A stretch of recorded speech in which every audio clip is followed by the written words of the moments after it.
Villandry, qui est le dernier des grands châteaux de la Loire, a été construit en style Renaissance vers 1536 par Jean le Breton, ministre des Finances de François Ier, sur l'emplacement d'un ancien château fort datant du Moyen Âge. Il y eut ensuite au fil des siècles de nombreux propriétaires qui ont effectué de multiples modifications. Mais finalement, le domaine qui avait été transformé en parc à l'anglaise se trouva très dégradé au début du XXe siècle, faute d'un entretien suffisant. Son état devient si alarmant qu'il se voit menacé de démolition en 1906. C'est à ce moment-là que Joaquim Carvalho, d'origine espagnole, et sa femme Anne Coleman, héritière de grands sidérurgistes américains, rachètent le site. Pour eux, comme pour le château, c'est un tournant.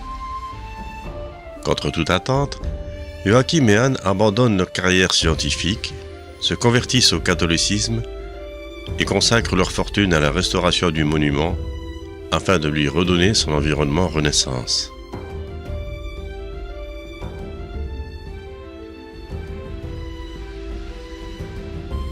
Aujourd'hui, c'est son arrière-petit-fils, Henri Carvalho, qui dirige et anime Villandry. Le château a été magnifiquement restauré et on peut y découvrir une quinzaine de salles toutes différentes, richement décorées et meublées. Au rez-de-chaussée se trouvent les pièces à vivre, avec les salons et la cuisine.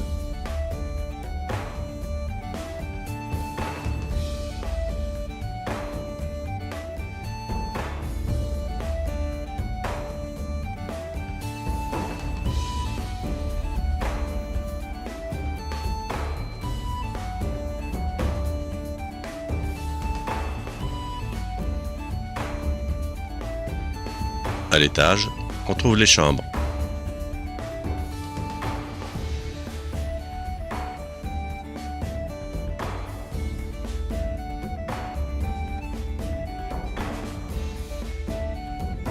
À travers son mobilier, son décor, son atmosphère, le château de Villandry est un témoignage vivant du patrimoine français.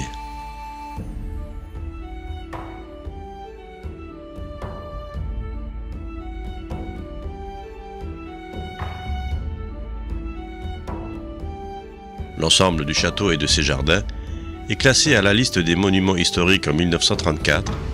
Le domaine fait également partie du patrimoine mondial de l'UNESCO. Les jardins de Villandry jouxtent les façades du château et sont répartis sur 3 niveaux. Les jardins d'ornement ont été conçus comme un prolongement des salles de réception du château. Plantés de hauts buis et de fleurs, ils sont d'inspiration Renaissance et sont divisés en 3 salons de verdure scindés par un canal. Au plus près du château est le premier salon, composé de 4 carrés d'inspiration andalouse qui constituent les jardins d'amour.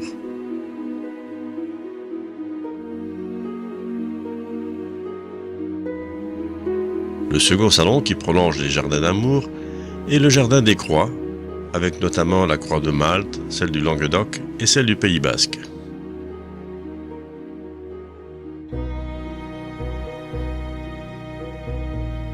Le troisième salon de buis évoque de façon symbolique la musique.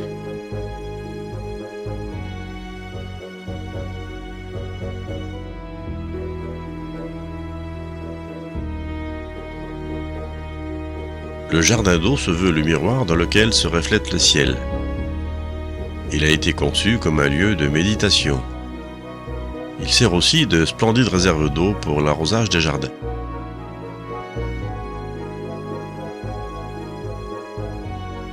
Créé en 2008, le Jardin du Soleil est le dernier né des jardins.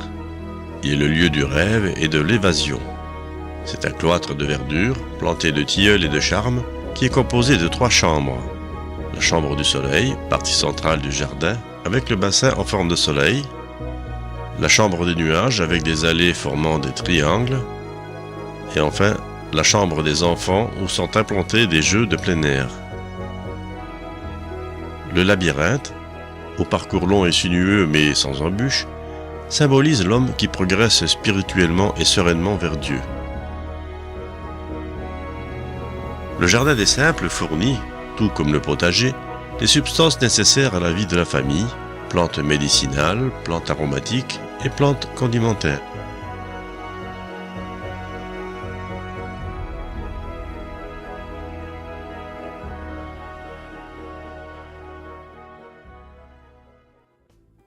Au niveau le plus bas, le potager décoratif est constitué de 9 carrés de taille identique, mais aux motifs intérieurs différents. Il couvre près d'1 hectare.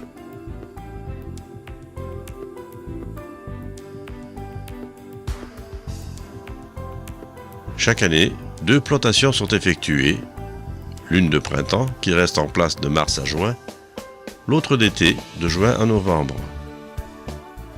40 espèces de légumes appartenant à 8 familles botaniques sont utilisées chaque année. La disposition de ces légumes est renouvelée à chaque plantation en respectant d'une part les contraintes d'harmonisation des couleurs et des formes, d'autre part les contraintes horticoles.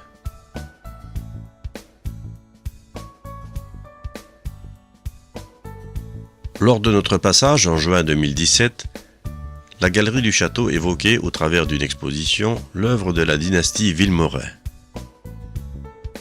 Les Vilmorin, célèbre famille de savants botanistes et grenetiers, sont les fondateurs de l'entreprise Vilmorin qui était bien connue dès le XVIIIe siècle.